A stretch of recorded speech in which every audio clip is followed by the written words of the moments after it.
Good morning. I'm Liz Berger, President of the Alliance for Downtown New York. Keep it coming! Excellent.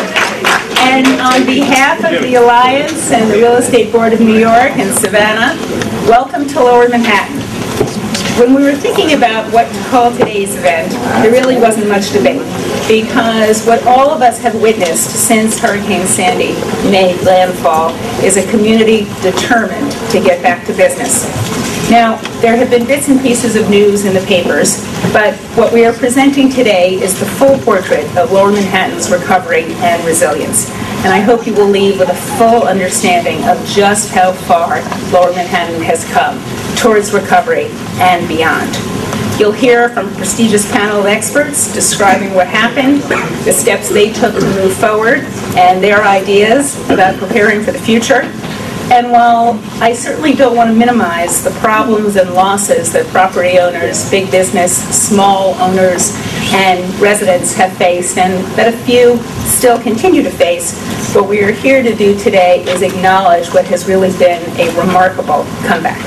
So here's the headline. Today, 99% of commercial office space is open.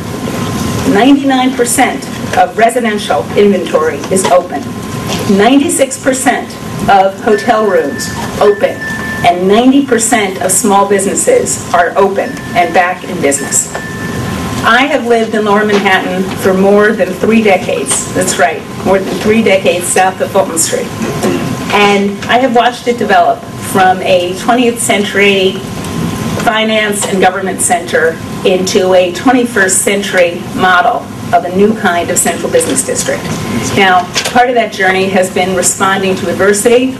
Part of that journey has been about new thinking and about new ideas. And with that in mind, I am so pleased to introduce our City Council Speaker, Christine Quinn. Now, I have no, come on, let's have a just returning the favor. I have known Speaker Quinn since her first days in the City Council, and she has never been afraid to challenge assumptions, to take on tough issues, and to explore new ideas, and that is certainly what her response to Hurricane Sandy has been about. So with that, Speaker Quinn. Well, thank you, Liz, very much, and everybody at the Downtown Alliance, and everyone at the Real Estate Board of New York, John Doyle, and Steve Spinola, and everyone else who's been a part of putting today's event together. I just want to first say, the Downtown Alliance could not have a better leader than Liz Berger. She is somebody who really,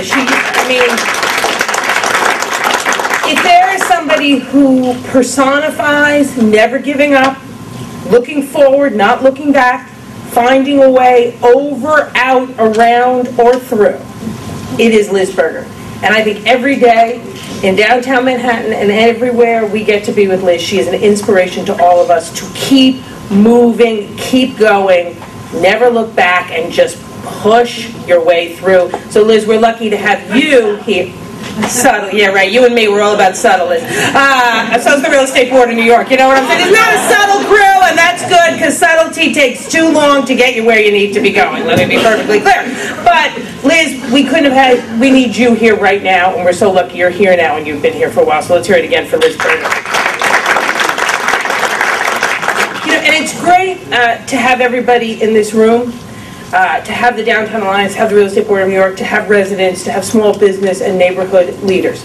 Because we need to learn from what happened. We need to respond to what happened.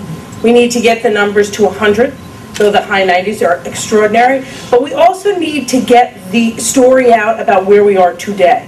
4 months after this, the worst storm to ever hit New York City, I bet if you compared us to any other city in America that has been through something like this, we have turned around much more quickly. Now, I don't say that to minimize what people have gone through or to minimize what is left to do, but we need to spread that message so that people are going back to neighborhoods to go to small businesses. They know the restaurants they loved are there, that the great liquor stores or cheese stores or pet stores are there, and they should go back to them, and we need to spread that message. We also need to spread the message that Lower Manhattan is an amazing place to locate your business, that you want your headquarters here, that we are responding to what happened, and we will comprehensively respond. And also, when this happened, we responded quickly to get people back to business and back into their homes and back into their offices. I am worried, I'll be honest, that there is a perception out there that Lower Manhattan is not open, that businesses are not back in their headquarters, that a significant portion of people and companies are still displaced. So we need to leave here today with a lot of things on our to-do list, but spreading the message of how solid we are right now and how we will get to better than 100% is happening. So I really urge everybody to do that and get that message out there. Now, that said, we need to finish the work of rebuilding and recovery in Lower Manhattan and across the city. I want to thank the folks in this room, particularly REBNY, who are part of the Building Resiliency Task Force. Right after Hurricane Sandy, Mayor Bloomberg and I re-empaneled the Building Resiliency Task Force, a group of experts in real estate, climate change, and environment, and building, who had worked with us in the city in the past to come up with recommendations around building codes, about flood zones, etc. All of those need to be reevaluated. And they need to be reevaluated both quickly and thoroughly, which is why the task force has been charged with a 6-month deadline, but with also the potential to give us rolling recommendations. So we know what we have to change about the building codes. We know what we have to change about how we build, what we build with, and where we build. So moving forward, we can be in the strongest position possible. It's a lot of extra work that people have taken on for no compensation at all, at a time when you had other responsibilities, and I thank you for that. And it's another message about how fundamental the real estate industry is to the foundation of New York City. 2, we need to move beyond the endless academic discussions about hardening the exterior of New York City. And Lower Manhattan is as good an example, unfortunately, as any, that we need to harden the exterior of New York City. What does that mean? It means ceasing to discuss and committing to do the creation of a comprehensive network of barriers around New York City. Some of those will be man-made seawalls, like what we have in Stamford, Connecticut. Lower Manhattan will probably be one of the parts of the city that can best benefit from that. It also needs a comprehensive network of natural barriers, blue belts, oyster beds, duning, reefing. All of that together won't prevent any impact of future storms, but will put us in a very different position than where we were in October. And I'm very grateful to Senator Schumer, who is pushing the Army Corps of Engineers to do the first study we need to do that will then enable us to move forward around the issue of man-made seawalls. And we're seeing already steps, as we're seeing in the neighborhoods in Staten Island, that the governor has said he was willing to have with the FEMA funds, buy the property. That area, Fox Beach, is an area that will help us expand the blue belt that protects Staten Island significantly. And although we're here today talking about Lower Manhattan, make no mistake, this is a citywide conversation.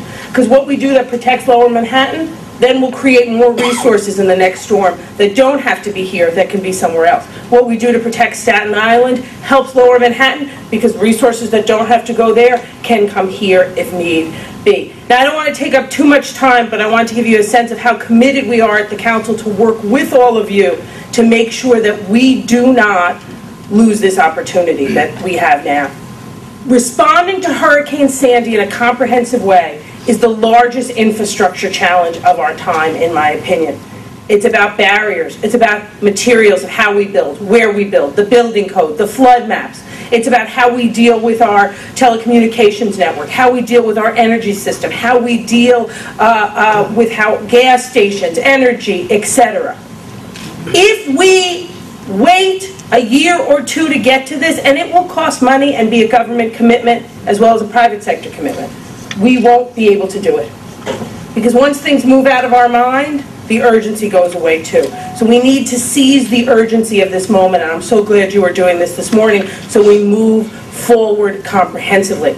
I also want to say I've been so amazingly impressed by the small businesses in New York City and their response to Sandy. And this neighborhood is as amazing an example of that as any. Just a few days after Sandy hit, I was down in the Seaport area visiting with small businesses. People who's had their refrigerators upended by the storm. People who had taken, all of their liquor bottles and put them in the basement, and they ended up outside of their store on the street by an unimaginable force of the storm. Some of these folks, who live in the neighborhood as well, whose homes were damaged. And they were out there digging and pumping and cleaning up their stores to make sure they could go back to business. And nobody was helping, no one from the government was there helping them. And I was just walking around shaking hands. But they were doing it themselves. Because that's what small business people do. Because their stores really are their children and kind of the loves of their lives. So I just want to thank all of the small business owners in this area and across the city for not giving up on their dream even after they were walloped by this storm. I want to say Katie Cody from my office will be staying for today, and just thank all of you. And as you go through today's discussions and panels, we really in the council want to be partners. And if there are things you think we should be doing that we are not, things you think we should be pushing that we're not, is there things that are point 6 on our agenda that you think should be point 1? Trust me, Liz and Steve know where to find us. You know where to find us. Call us. We want to be with you in this effort. And when we fully turn the corner, though 99 and 96 is pretty good, when we fully turn the corner, we will be an example to cities all across America. When you go back to, when we go to Louisiana and New Orleans today, they're trying hard, but they can't tell you 96 and 99. And it's much further after Katrina, much further than after Sandy.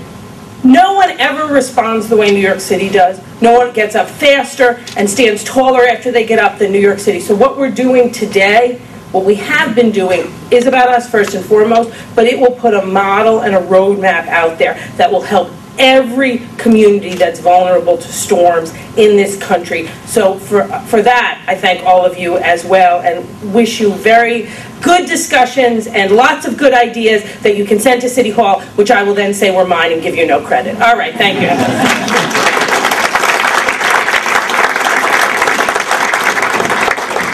Well, thank you, Speaker Quinn. You get it.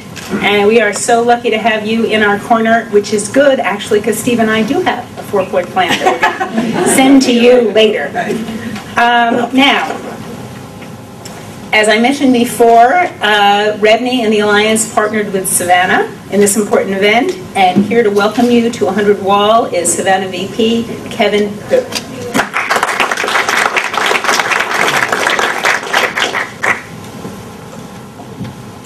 Thanks, Liz. Distinguished panel, ladies and gentlemen, Speaker Quinn, thank you very much. We're very, very proud to be able to welcome all of you here today to 100 Wall Street. As you probably are aware, the building itself was one of those that were severely affected by the storm. In fact, the lobby that you walked in, up to 4 feet to your waist, and the entire basement were inundated by water. So we were out of commission, like a lot of people down here, through to December 4, and we're very proud to announce that, the week following that, we were back to 50% capacity, and are currently back to 100% capacity in terms of the physical occupancy itself. I think in no small part, our ability to do that was due to an amazing property and project management team working very closely around the clock to get stuff done, but also it sort of speaks volumes towards the resolve, the resiliency, and the commitment of our general business community to get stuff done, which is a tremendous achievement. Very quickly, so we can hear more about what the panel has to say, our building itself, since Sandy, we've been very optimistic about the way the business environment is looking. I mean, in terms of leasing, new leasing itself, we've done 31,000 feet just in this building. We have another 50,000 feet in the pipe. That's close to a quarter of the size of this building. Throughout our portfolio downtown, we've done close to 130,000 feet of leasing. So we are cautiously optimistic that the immediate future is looking bright, and we're strong believers in downtown. Like Liz, I myself am a resident downtown and feel very strongly about how things are looking down here. We're very excited and looking very much forward to how things will transpire in the next few years for us. This building, like many other landlords downtown, I think one of the small things that we and every other landlord are trying to do is to move the infrastructure, which we are in several of our buildings, to higher floors, to allow us to respond as quickly as possible within a matter of days rather than the month that it took to get back up online. I think every little thing counts, and that's what we're doing. So enjoy yourself today. Thank you very much for visiting us. We're looking forward to the panel. Thanks, Liz.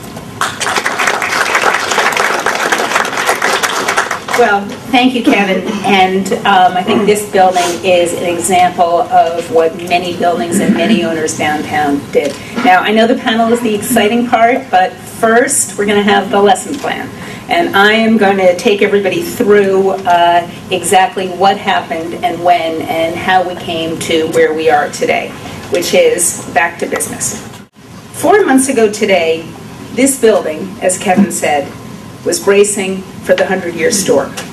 And while Lower Manhattan was spared the worst of Hurricane Sandy, thanks, the impact was significant in parts of the district, especially here on the east side. But this is a story with heroes. And 4 months after the water rose and the lights went out, Lower Manhattan is back, and in some ways better prepared for the future, both here in the city and in the region. Hurricane Sandy, as many of you know, did not come without warning. Now, the city and state prepared for many scenarios, and you will remember that on Sunday, October 28th, the mayor issued a mandatory evacuation for flood zone A. Later that evening, the MTA shut down buses and subways. Here in Lower Manhattan, owners barricaded their buildings, residents, Catherine Hughes and I are neighbors, and we stocked up on batteries, on candles, on flashlights, and small business owners protected their inventory. But when the storm hit on Monday night, the impact was greater in some areas of Lower Manhattan than imagined. Now, Battery Park City never lost power, and many buildings, including Goldman's headquarters at 200 West and most of Brookfield Place, weathered the storm and never closed. But other low-lying parts of the district did not fare as well.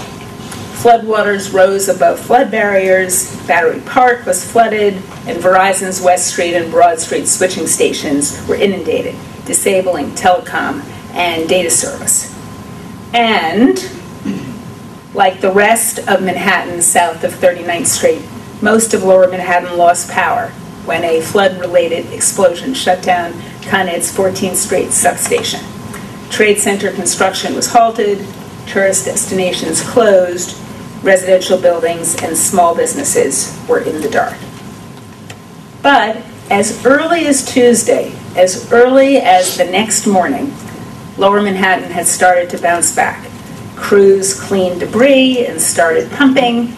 By Wednesday, the Exchange had reopened, Deutsche Bank at 60 Wall was open, 7 World Trade opened on Thursday, Trade Center construction also resumed on Thursday, the 9/11 preview site opened on Friday, the memorial the following Tuesday, and Con Ed restored power to all customers able to receive it by Saturday.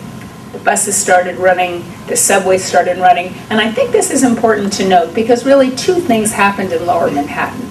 There was the power outages that all of Manhattan south of 39th Street experienced, as well as the flood. But as soon as the next day, owners were getting back to business. And that's where the hero part comes in. Owners worked on their own, they worked with city and state agencies, they worked with REBNY, they worked with others to assess the impact, to find temporary space for displaced tenants, and we should have a shout out to Brookfield's program that created 200,000 square feet of space for tenants displaced from other buildings in Lower Manhattan. They worked to get generators and pumps, to alleviate permitting requirements, to distribute information about recovery resources, and I'm very proud of the role that the Alliance played in that, and to coordinate and advocate with utility providers. Small businesses, as the speaker noted, started cleaning up and reopening, and residents who had moved other places because of the power started coming home. And in the weeks and months that followed, individual owners and organizations like REBNY and the New York Building Congress and the Downtown Lower Manhattan Association began to assess what worked and what didn't. and to develop plans, not long-term plans, but short and medium-term practical solutions for making sure that Lower Manhattan would not be vulnerable again. And in this regard, I'd like to thank Frank Siami for his work in chairing the Downtown Lower Manhattan Association's roundtable discussions. Now, all of this paid off, and this is really the meat of my presentation. 1 week after the storm, as was widely reported, 35% of the downtown office market was closed. But what has been less reported, and which I think is very, very significant, just 9 weeks later, more than 95% was open. And now, 4 months later, 99% open, with only a handful of commercial buildings in Lower Manhattan closed. And I think what Kevin described in terms of leasing in this building is really the norm in Lower Manhattan. Leasing continued after the storm. It was 1.2 million feet of deals signed fourth quarter 2012. That was on par with third quarter, and very significantly, as CBRE has noted, it was 16% higher than the previous year. Residential market followed a similar course. 1 week after the storm, 42 residential buildings with about 6,000 units were closed, 20% of the district's inventory. 28 of them reopened by December 31st, 97% of residential inventory open just 9 weeks after the storm. And now, 4 months later, 99% is open. I'm going to tell you very specifically what that 99% means. That is 153 of more than 30,000 units in Lower Manhattan. It's 7 buildings, 7 small buildings out of 319, nearly all of which are at the seaport. The same is true of hospitality. 1 week after the storm, 36% of Lower Manhattan's hotel inventory, close to 1,500 rooms in 8 hotels, was closed. 9 weeks later, 6 hotels with about 1,300 rooms had reopened, and today, all but 2 hotels with 165 rooms out of our 4,100 are open. Now, while nearly all of Lower Manhattan's main tourist attractions closed as the storm surge inundated New York Harbor, 21 of our 38 top museums and attractions reopened within the week, led by the Memorial, which, as I said before, reopened to visitors on November 6th. Now, 4 months after the storm, 32 are reopened, though significantly Statue of Liberty, Ellis Island, Castle Clinton, and the Police Museum remain closed. Now, these closures caused a 22% drop in tourist traffic in the fourth quarter, and that's something I'm going to discuss when I talk about small business, because that certainly had an impact on small business. But the quick recovery of the tourist market helped close out the year with a record 11.5 million visitors to Lower Manhattan, and that's a lot of visitors. So, as we've started to discuss, and as I think everyone can see, the recovery of the retail market has been a little bit more challenging. A week after the storm, 320 of our 1,087 retailers were closed. About 30% of retailers closed. By year end, more than half of those had reopened, very significantly including those at Pier 17 at the seaport. Today, 971 establishments, about 90%, are open for business, but that isn't really the full story, because business has not uniformly returned to pre-Sandy levels, and I know that's something that Peter Poulakakos is going to discuss in the panel. Why? Loss of inventory, cost of repairs and inventory replacement, often exacerbated by the lack of insurance or inability to get sufficient insurance. Reopening delays, reduced foot traffic as other buildings came online. The sense, as the speaker noted, that Lower Manhattan was somehow not back to business. And in some cases, telecom problems that made it very difficult to swipe credit cards or take phone orders. Now, these are some of the issues that led the Downtown Alliance to create our Back to Business Small Business Assistance Grant Program. And there are others, but I think they're not enough. But I think it's important to note that while the impact and challenges faced by small businesses have been significant, the conditions that have caused them are temporary and the prospects for long-term recovery and expansion of the Lower Manhattan retail market remain extremely positive. And here's why, and this is an incredible number. The combined spending power of the 312,000 people who work here, of the 60,000 people who live here, and of the 11.5 annual tourists is nearly $5.1 billion. And much of that is untapped by the local market. So there is only room for growth. So these are the facts. And I want to very much thank Nicola Russo, Stephanie Jennings, Joe Timpone, and really many of the Downtown Alliance staff who compiled and made sense of these numbers. I want to thank REBNY, JLL, Cushman and Wakefield, CBRE, Verizon, Con Ed, and many others for contributing information as well. And I think the facts are pretty clear. The areas of Lower Manhattan impacted by Hurricane Sandy have recovered at an astounding pace. But the numbers don't tell the whole story, which is that the recovery has put Lower Manhattan in a much better position, not only to weather future storms, but to prosper. And for that part of the tale, I'd like to introduce our moderator today, Steve Spinola. Steve is the president of the Real Estate Board of New York, the real estate industry's leading trade association with more than 12,000 members. And now I'm going to let you in on a little secret, Steve. I don't think you know this, but 3 decades ago, when I worked for Ed Koch at City Hall, Steve was the president of PDC, the forerunner of EDC, and I was a little scared of him. Because he did all these really big deals. Well, I've gotten over it now, and and I've come to know Steve well and know that he is a passionate advocate for policies to promote economic growth in our city. He's among Crane's 100 most influential New Yorkers, and I want to tell you what that paper said about him. They called him the authoritative public voice, lobbyist, and conscience of his industry. That's quite a combination. It's why we're so glad to have you in Lower Manhattan's corner. And with that, I'd like Steve and the rest of the panelists to come up today.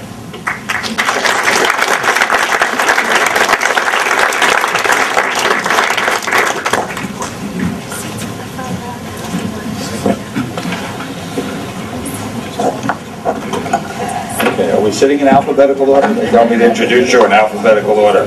So I want to thank everybody. I want to obviously thank Liz.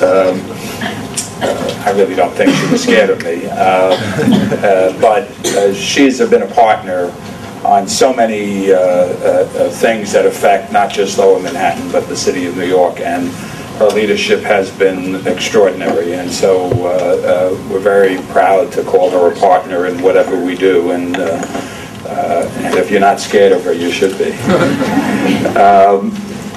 Let me also mention Christine Quinn. She's gone, but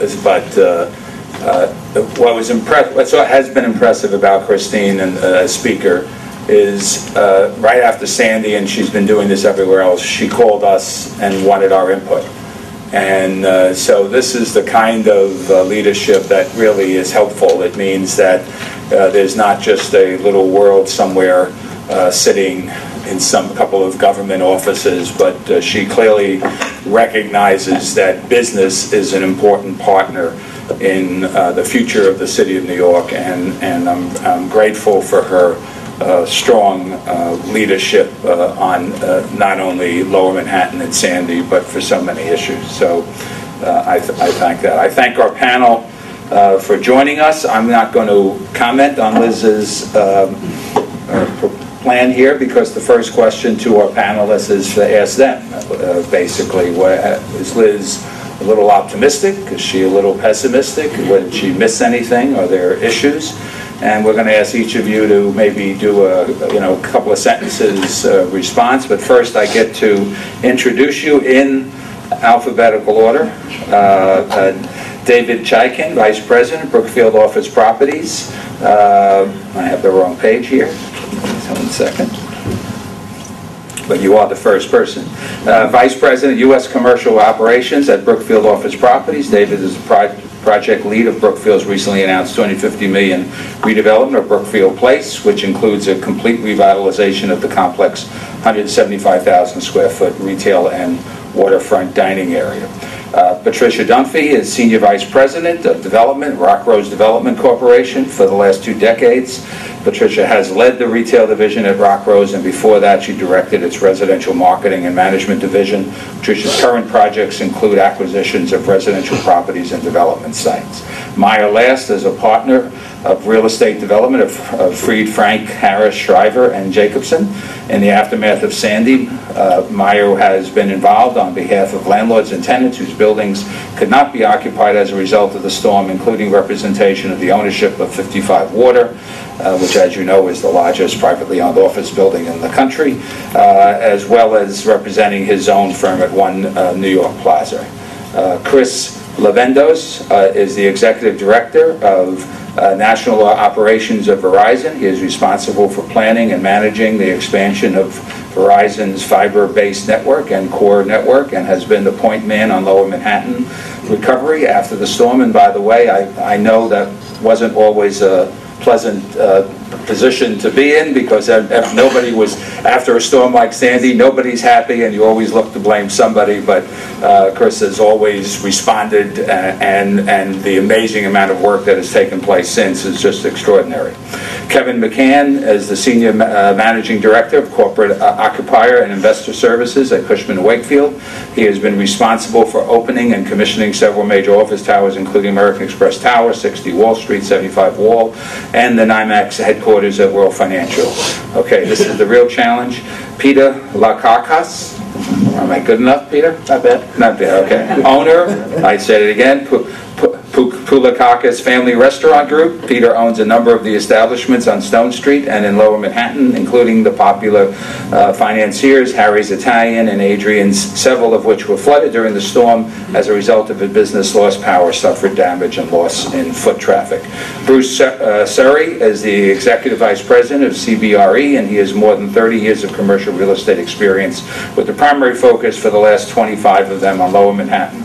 Among his achievements, the leasing of 600,000 square feet of 3 World Financial Center on behalf of Brookfield Properties, and the acquisition of 165,000 square foot commercial condominium by ESDC at 125 Maiden Lane. He's also managed CBRE's downtown office, working closely with tenants, landlords, developers, and state and local officials.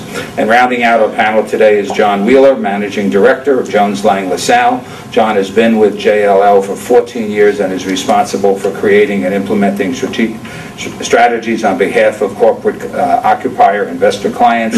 As many of you in the room know, Jones Lang LaSalle has been in the forefront of the research on Sandy's lasting impact on commercial real estate, and has been a major source for all of us in terms of data, and we appreciate the tremendous work that they've done. So now, who do I pick first? Peter, I'm going to go with you, only because we just got off of the small business issue. And can you give a little, again, a very short response to the proposals or the summary that Liz gave us, and where you think small businesses are today? Thank you. Thank you, Liz. And thank you for letting me be a part of this. I thought the report was thorough, accurate, and optimistic. I am cautious. I am pleased with the direction that Lower Manhattan has gone in. I'm pleased with the amount of people that have come together to support each other and really get New York downtown back up and running. We had a kind of a struggle because we were also flooded, and we also dealt with the loss of foot traffic. Well, I can tell you that all of our restaurants are now open.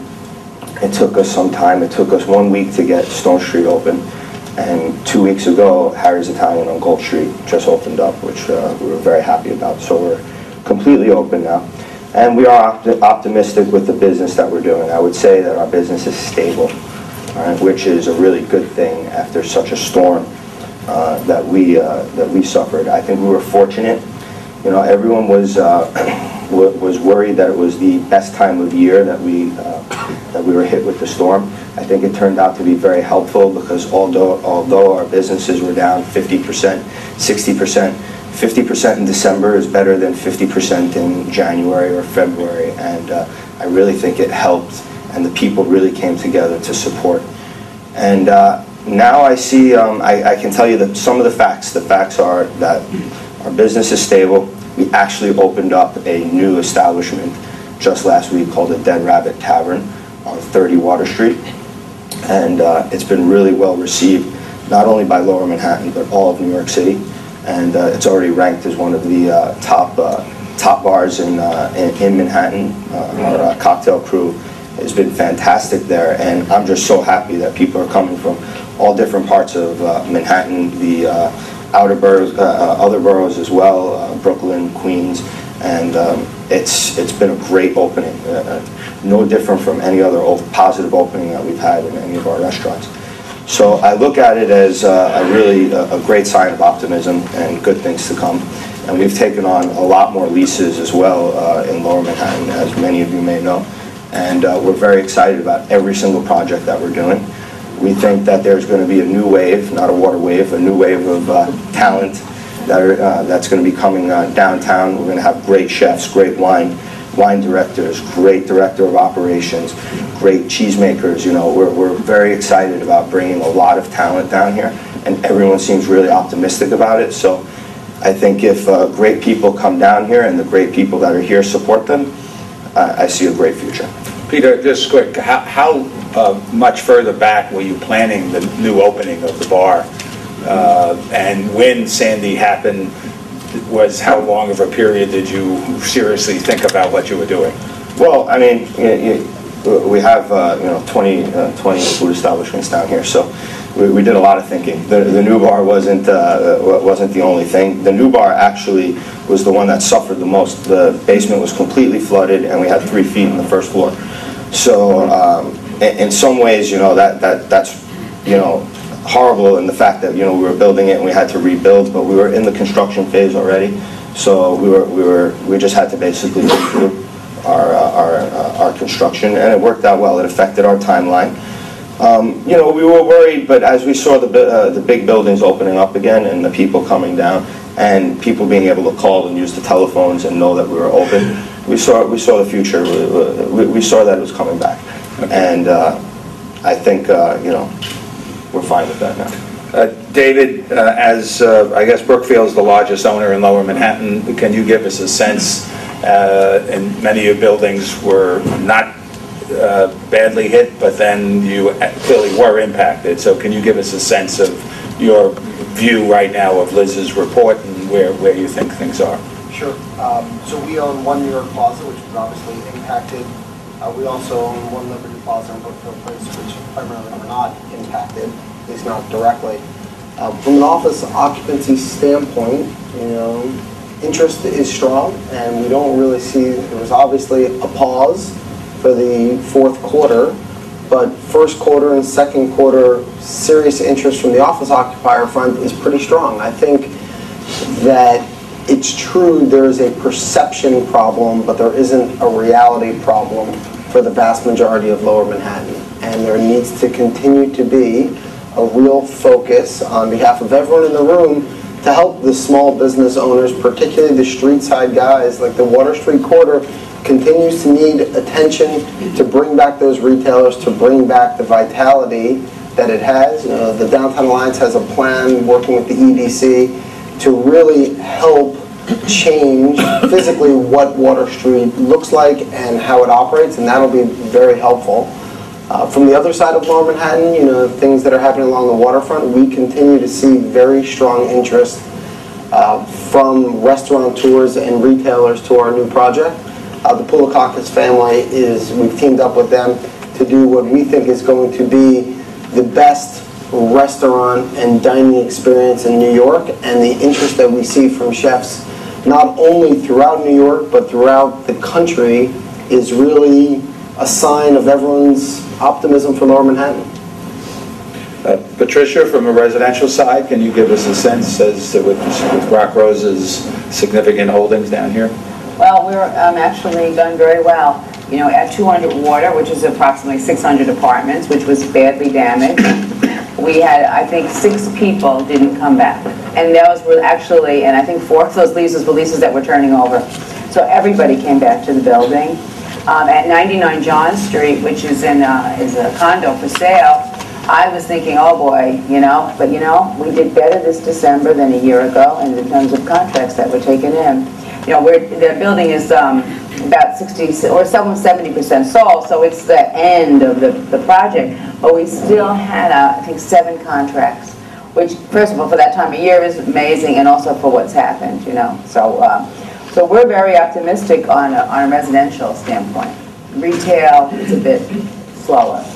I was explaining to Liz the other day, I brought the Grom down here, the Italian ice cream company, and I think she got scared off. She got scared off. We walked around, but as Peter said, is in a year from now she'll be sorry she didn't do it because it'll be back. So we'll see. Chris, I don't know if your nickname is Mr. Fiber Optics now, but can you give us a sense as to what kind of commitment you made and where you stand now? And again, go back to Liz's summary and give us a sense whether you... So starting from Liz's summary, I would suggest that I am quite optimistic from my vantage point about Lower Manhattan. And the first point that I would make that gives me that sense of optimism comes really from the hundreds of people that I've interacted with over the last 4 months, from small business owners to property managers, property owners, government agencies, folks at the Downtown Alliance. Their strength and their efforts to quickly recover, their cooperation in trying to work through the issues. I saw it, as I said, through hundreds of people across this entire marketplace. So that's my first point of inspiration from what I saw from building to building to building. Secondly, for us, in recovering from what was really the largest, most expansive damage to Verizon's wireline network in our history. So we, as the former New York Telephone, who have served this area for 100 years, are now ready and positioned to serve it for the next 100 years. And this area, from a network and infrastructure and investment perspective, interestingly enough, now stands as the best example that we have for all of the rapid investment that we've made in transforming this into almost a completely fiber optic based wireline infrastructure. What that does for this area is one, heightens the quality of service delivery to the highest point that we can affect in a wireline infrastructure, and it also provides higher broadband capability right now and gives us the opportunity to evolve it in the future as technology continues to evolve. So we have largely put that in place here in Lower Manhattan. We still have some other significant things to finish off to just fully make this as resilient as possible for us in the future. So should, God forbid, we ever have to deal with something even close to this, that we are able to withstand it and recover as quickly as possible and better than we ever did before. All right, I'm going to ask Meyer from the legal work, and where do things stand today in terms of those discussions between tenants and owners and so forth, and give us a sense as, again, from your point of view of that relationship and versus Liz's optimistic projections. Thank you. I don't view Liz's presentation as overly optimistic. I think I've been a downtown tenant now for 25 years, and I think looking at it historically, I think the experiences that we've had downtown, I guess 9/11 being the primary one, although there are also others, there's no question that downtown was far more resilient and people were able to get back to business much quicker this time around after Sandy than, because of actions that were taken, say, after 9/11. And the actions that are being taken now as a result of Sandy will, enable people to have the confidence that we can withstand these kind of things in the future. The perfect example, Chris's work on the fiber optics. One New York Plaza, which I believe was the first major office building on Water Street to come back after the storm. Thank you, David and Brookfield, who did a spectacular job. But you know, every tenant at One New York Plaza was on fiber prior to the storm. And within a week after the storm, you know, as they were pumping water out, we were able to get the providers in and rewiring the building. And the moment that Brookfield had the building ready to move in, you know, we were ready to occupy the space and go right back to business. The folks who were on copper and waiting for the fiber obviously took longer. So it'll be a tremendous difference in the future. And also, I guess just quickly, since I also have the landlord's perspective in the legal work, you know, what Liz and others have said is 100% true. Every leasing deal that I was working on downtown, you know, before the storm is still moving ahead. We signed a very large one this week at 55 Water. Others are still moving ahead. And in terms of landlords and tenants, it's all gotten worked out. Nobody's gone to court. Our litigators have had very minimal. It's been very cooperative.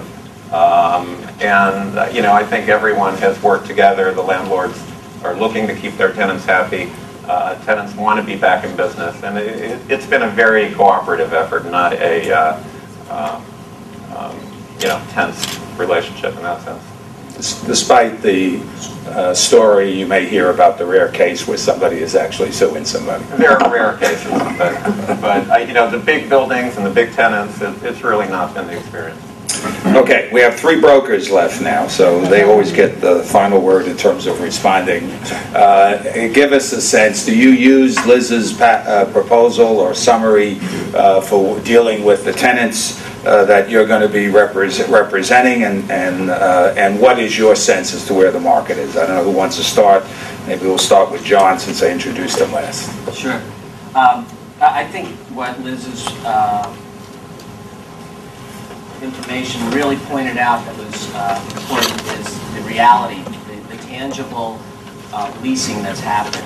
And you know, when in the days and weeks after Sandy, the media was contacting us, asking for speculation on tenants not returning, asking for speculation about tenants choosing not to come to Lower Manhattan, not to remain. And in fact, what we've seen is a continuation of the decisions that had been previously made. So if you peel the onion a bit, and there was 1.2 million square feet done in the 4th quarter, well, post-Sandy through today, in the 35% of the buildings that were knocked out, we've seen over 1 million square feet of leasing done in those buildings. So I think if tenants were going to be shaken by the experience from Sandy, those would be the poster child for where you'd see the tenants' decisions moving away from those buildings. In addition to those buildings, we see a continued migration to Lower Manhattan. We just signed a lease with GFK from Midtown South at Brookfield Place. We all heard about HarperCollins coming from Midtown to 195 Broadway. These are very important statements being made by the community. So we don't have to speculate on a lasting impact to the negative for Lower Manhattan. In fact, with some of the improvements that Chris is talking about, the increased resiliency, Lower Manhattan is ready to answer any questions. And I think these questions will certainly be asked. It's going to become part of the matrix for a tenant's decision, like a lead status or something like that. But I do not see this as being a driver. The driver that has led Lower Manhattan's attraction of new firms are valid and continuing with the residential population increasing in the areas best served by Lower Manhattan's hubs, and the value and the new infrastructure that we are creating down here. Downtown will continue to rise and prosper, and I think that the firms are telling us that. We don't have to speculate. Bruce? Just to hitchhike on what John has said, downtown has always been historically the first market to go down if a cycle occurs, the last one to come back. This cycle is bearing that out again. Downtown has proven to be resilient. Downtown is about price and value and extraordinary quality. Now it's about extraordinary new sustainable architecture. Lessons that we're seeing the landlords have learned, and tenants are getting more sophisticated, are demanding more, and they're going to get it as a result of improvements to be made infrastructure-wise. Leases themselves will reflect issues associated with Sandy. But most importantly, as John mentioned, we've seen an unabated continuation of large tenant interest downtown, of tenants being retained. The retention issue is critical.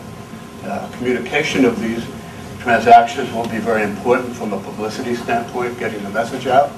I've represented an architectural firm, Meyer Bell, that for 27 years was in Midtown South. It is moving its entire operation to 120 Broadway. It's a big commitment. It started pre-Sandy, closed post-Sandy, and they're very excited about this opportunity. We're all hearing about, the media tells us about some very large potential transactions that, again, could be game changers. To be a 1 million square foot lease potentially, a 500,000 square foot lease coming up and under negotiation. Those will, I think, reinforce the resilience, the future, and again, it's the value that downtown brings along with the quality in our students. Kevin? I'm actually on the management side, so I interface with our brokerage community as pitch individual buildings, and I'm often tasked to describe what the ownership is doing in terms of hardening the building, both in the infrastructure and from a procedural standpoint. From a tenant side, we were displaced for about 6 weeks out of this building. Our offices are here. And from an energy standpoint, we had a welcome back to a 100 Wall party about 3 weeks ago that was well attended. And our brokerage and our operation people were delighted to get out of Midtown and come back downtown. It's a different community. It's a different culture. It's very much a different city than Midtown.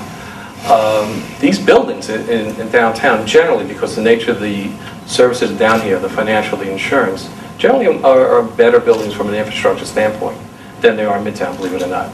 There's more generators, there's more fuel oil, there's redundant power. We have to do a little bit more. We've learned a lot. There's lessons learned out of Sandy.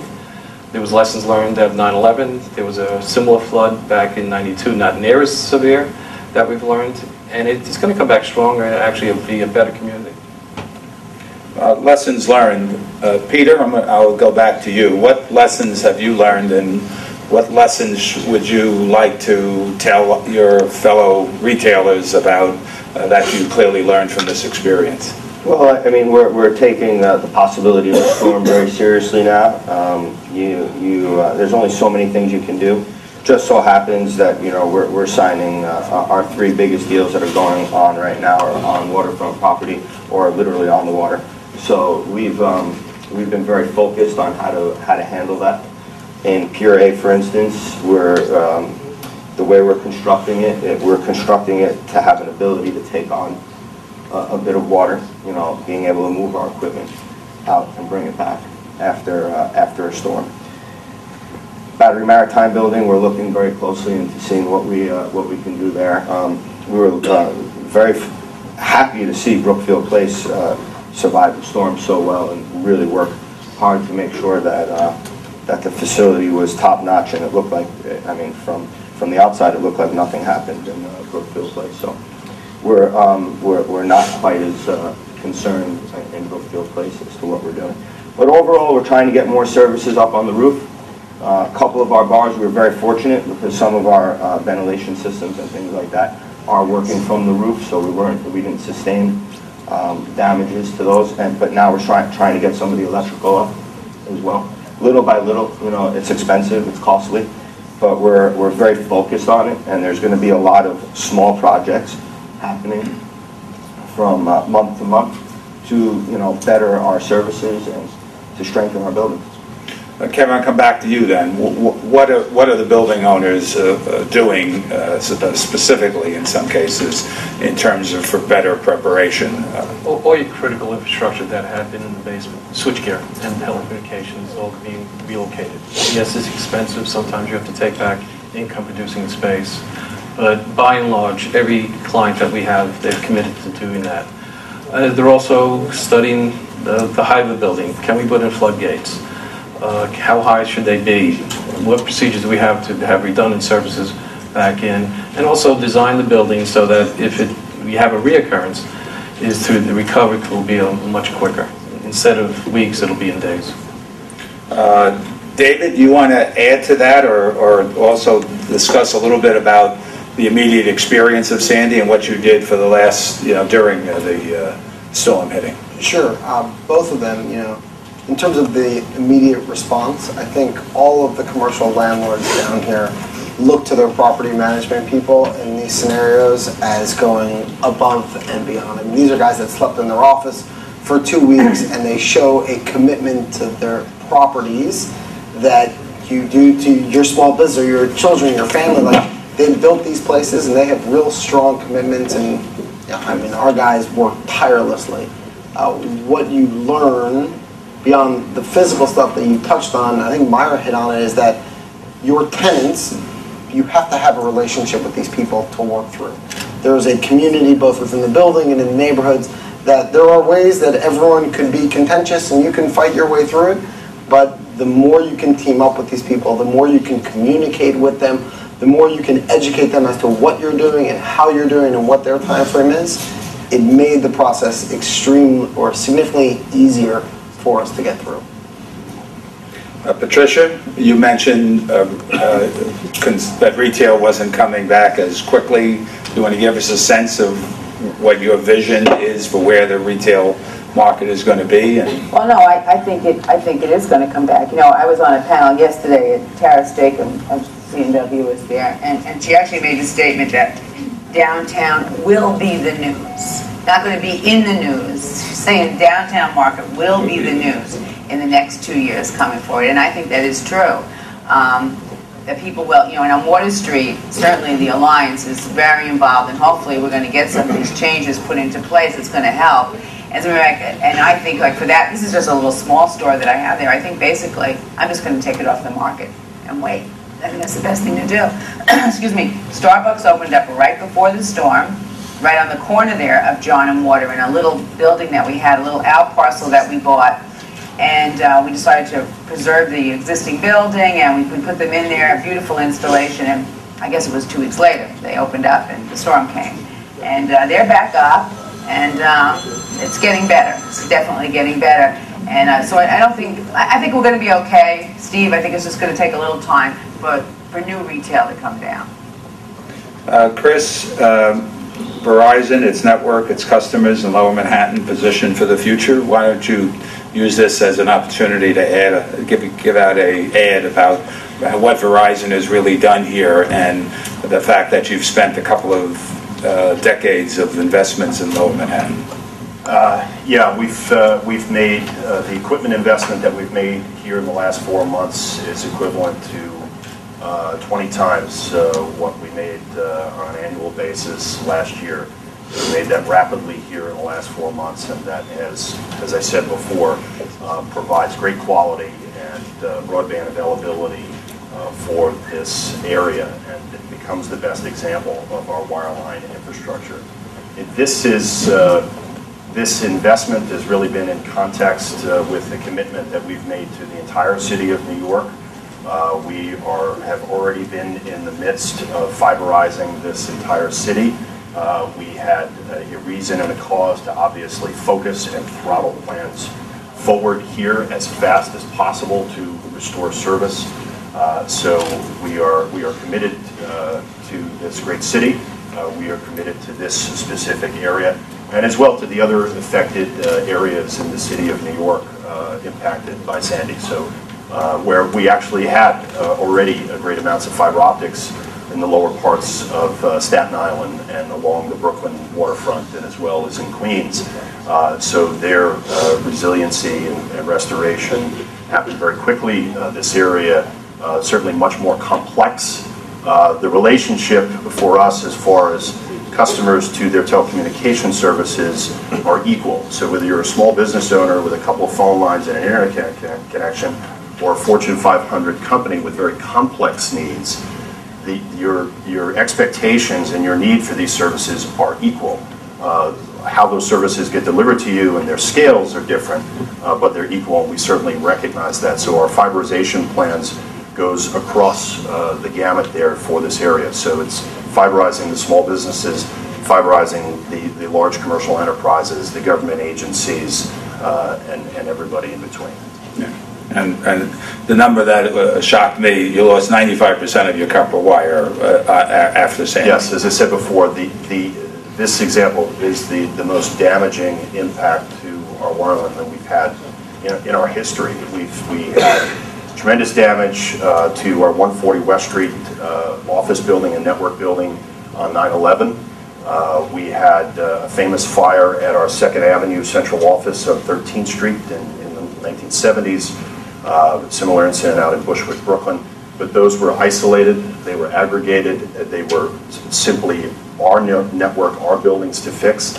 This impacted our network switching centers, both West Street and Broad Street on the night of Sandy, as well as the distributive infrastructure, the copper wiring that radiates out underground the streets, and then where our equipment terminates in our customer locations in those buildings. So we were impacted everywhere, from one end to the other, and thus the complexity and the scale of what we had to recover from. But we've pushed that forward, and we're now better for it. Meyer, what considerations now come into play when determining the value of leasing, and how do you see that? Because it's amazingly that there has been leasing activity taking place despite for what took place here in Lower Manhattan. I guess I'd say probably the biggest lesson and takeaway. I can't tell you how many times in a lease negotiation you get into discussions about landlord's inability to provide services for extended periods of time, casualty, should rent be abated or not, and in all my years of practice, you'd sit there at some point and say, well, this is remote, it never happens. Like the condemnation clause. Like a condemnation clause, right. Nobody wants to focus on it. And you think about all the examples historically, whether it was the World Trade Center bombing, our experience in One New York Plaza months before 9/11, where a chiller blew out in the basement. Excuse me. Within a day, literally, temporary services were put on the street and everything was up and running. Excuse me. And it was always hard for people to conceive of really, absence of services for long periods of time. After Sandy, we had that, and we had it in every possible category. We had the buildings along Water Street that very clearly suffered casualties. They had multiple floors of flooding, equipment that was wiped out. We had buildings, more interior that had no damage from the flood, but had no electricity for an extended period of time. And you have everything in between. You had buildings that were up and running, but the tenants didn't have telecom. So we're never going to be able to sit at a meeting again and say, this won't happen. We've had experiences, that we've never had before, and just in the way that building management will change and construction will change and measures will be taken, we'll do the same thing in thinking about leasing and negotiating leasing. I would say that overall, my view, having both on the landlord and the tenant side, is that leases generally work the way they were supposed to. That's because of the wonderful work of the lawyers. All right, Bruce and John, what short-term challenges has Sandy presented over the last 4 months, and just as importantly, what impact does Sandy have on the tenants and the future decisions, and what are you saying? So we'll start with short-term consequences. Really delayed decisions. People had to think much more carefully about signing that document. Leases were in some parts renegotiated to address points that Meyer brought up that previously would not have gotten the degree of attention that they did now. Some tenants, of course, would seek to take advantage of this problem to essentially retrade the economics of a transaction. There are tenants now who are seeking to use the compromised status of part of Lower Manhattan to devalue their perception of the market or what the consideration the market should get. Conversely, we have to get a message out, the brokerage community, that there's tremendous leasing activity. The pre-war properties downtown have enjoyed an enormous surge in leasing in 2012. That's continuing in 2013. That we're seeing effective rents in those buildings really go up, which is hard to consideration of the dramatic oversupply now in the Class A market. And then, as mentioned earlier, the Class A market is seeing huge activity because it's a great value. And we're seeing the continued diversity in the tenant base. Activity from education, medical, different facets of the government, nonprofits, and the traditional downtown tenant base, I think bodes well for the future. I remain, as we say, cautiously optimistic, and I'm busy, and I'm busy downtown. So that's really what we all want to hear and want to be. John? Well, I think one of the most interesting aspects of the displaced tenants, which is nearly 35 million square feet, you'd expect there to be a surge in temporary facilities and alternative locations leased, and it was less than 15% that we could come up with that firms took on a temporary basis. And that tells us that the business community has learned from the past. You know, the hard lessons of 9/11 had put contingency planning at the forefront of risk operations for all these tenants. So whether it was home officing, working in colleagues' offices or remote locations for firms that had multi-locations, it was really remarkable how little temporary space was leased.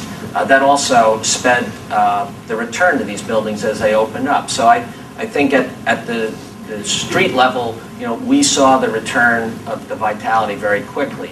We still have the short-term challenges of temporary power being out there, you know, facilities like that that are parked on sidewalks. It's a very resonant visual reminder that we've had difficulty here. But I'm not cautiously optimistic about the future. I think with the incredible amount of leasing that's been done post-Sandy, you can only see that tomorrow is going to be better, and particularly as the transit hub gets buttoned up and the World Trade Center site comes to fruition, you're going to see Condé moving in, you're going to see HarperCollins coming down, and it will become evident to everybody who can't see the future right now that there's tremendous value and desirability in this market. Liz, should I be wrapping it up? Last question. Last question to everybody? Last question, all right. Then if everybody kind of give a rapid answer to the question, this is where we are, we're 4 months from Sandy. What do you think is still either lacking or what's very important to happen over the next few months in order for us to see this bright future for Lower Manhattan, which I agree with. So I'll start here. I think it is a partnership with the city. The city hardening the infrastructure around the Lower Manhattan. It's a commitment to Verizon. Con Ed was marvelous through this entire, and they continue to improve their infrastructure. And it's also the landlords, can't forget. This is what they're going to have to do to make these buildings viable going forward. John? Two things. One, I think we need to actively promote all the successes. And secondly, there are some incentive programs that are uncertain about being extended, and I think that would be a very important boost right now at this time to take that question away. Chris? Just continue on the path we're on, work it as rapidly as possible, and bring up and raise up everything that we talked about so that it is complete and reaches everybody across the market. Patricia? Just. I think, you know, it's just really work on publicity about how positive it is. The real facts, get them out there. Peter, other than come to your new restaurants? I think the emergency measures that have worked need to be recognized, like the lease clauses worked, partnerships between landlords and tenants worked, the grant program that the Downtown Alliance put into place very, very quickly worked for a lot of small businesses. And it's continuing to work, and that the signs from the brokerage community that people are coming back and people are taking the spaces that they were originally going to take. This is what needs to be recognized, and this is what needs to be told. If you're optimistic on New York, there's no reason not to be optimistic down here. There's no reason at all. The communication of the successes, as John said, is critical. But the advocacy of the continuation of the Lower Manhattan benefits, which will be expiring next year, and the advocacy groups, Steve, as we know, right, and Liz, that's, I think, very important to begin right now, and And Christine Quinn will be a critical factor in that as well with the council. We need that to continue. David? I would just be redundant, right? I think there's a very central theme in what people are saying here, right? It's communication, it's the incentives, it's educating everyone on the programs that are here because the community is working. Liz and I have already discussed with Albany the need and City Hall to extend the benefit package. We've gotten a fairly decent response, so we're optimistic. And Liz, I think, has also been very successful in moving along many of the programs that and concepts that the Downtown Alliance has put forward pre-Sandy, and I think Sandy is resulting in a little more sympathetic response from everybody. So we will take whatever advantages we can get from Sandy, and that may include more receptiveness from government in terms of the need to invest. And so my conclusion, before I thank everybody, is Liz was right on in terms of where we are and what we've done. And you know, it's the old $6 million man. We are building Lower Manhattan bigger, better, and stronger than ever before. It's going to cost a lot more than $6 million, but and it is a team effort. It includes the owners that have done a magnificent job. You know, when I spoke to my owners, they didn't care about what their insurance was covering. They just said, do it. You have to go and do it. It's going to take the effort of the infrastructure people, Con Ed and Verizon to make the effort. And it's going to take government to step up and recognize what's going on. And what may be the most important, the message from the brokers and the managers of these buildings, how great Lower Manhattan has become. We had a bump with Sandy getting in the way, and amazingly, 4 months after, we are back to 99% on office, 96% with residential. This is an amazing positive story. Again, not ignoring the terrible damage that took place and the terrible problems that faced everybody, but the fact that this neighborhood, this community, this city bounced back in the short time is an amazing. So I'm very optimistic, and we've seen downtown be written off numerous times in the past. They were never close. There was never any reality to it, and I think that this effort, as a result of Sandy, demonstrates once again what a strong future Lower Manhattan has, and not only in New York City, but in the country. So I thank my panel. I'm not going to introduce you again. For a wonderful, and thank you all.